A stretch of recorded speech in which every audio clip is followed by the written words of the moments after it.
I rise today to voice my strong opposition to the nomination of Thomas E. Perez to be the Secretary of the U.S. Department of Labor. Simply put, there's no shortage of reasons why Mr. Perez should not be confirmed as our next Labor Secretary. Several of my colleagues have come to the floor to discuss a number of troubling facts about Mr. Perez's professional history, each one of them reason enough to disqualify him for this nomination. I'd like to discuss just a few that are of significant concern to me. Without question, Mr. Perez has abused his position as Assistant Attorney General over the Civil Rights Division at the U.S. Department of Justice. Rather than seek out and expose instances of racial injustice, Mr. Perez has turned the office into his own personal tool of political activism, something that office was never meant to accomplish. For example, a report issued by the Department of Justice's Office of Inspector General found that during Perez's tenure at the Civil Rights Division, employees harassed colleagues for their religious and their political beliefs.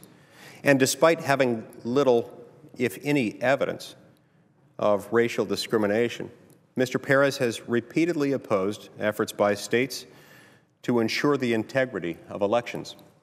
Under his direction, the Civil Rights Division has pursued frivolous lawsuits against state voter ID laws, has ignored statutes that require states to purge ineligible voters from their voter registration rolls, and has slow-walked attempts to protect the voting rights of our military members, our brave men and women serving in uniform for the United States. While head of the Civil Rights Division, Mr. Perez's unit used spurious and misleading claims to allege racial discrimination and selectively enforce laws to target certain groups. Most troubling, perhaps, is the fact that Mr. Perez has willfully disregarded a lawful subpoena from the House Committee on Oversight and Government Reform to produce certain documents relating to the use of his non-official email account for official purposes.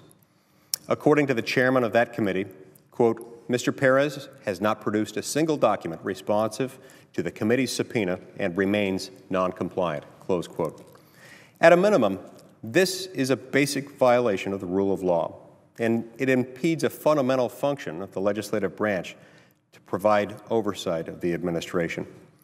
Anyone showing this type of willful disregard for the law and ambivalence toward America's essential principles of representative government should not be considered for a top post in any administration.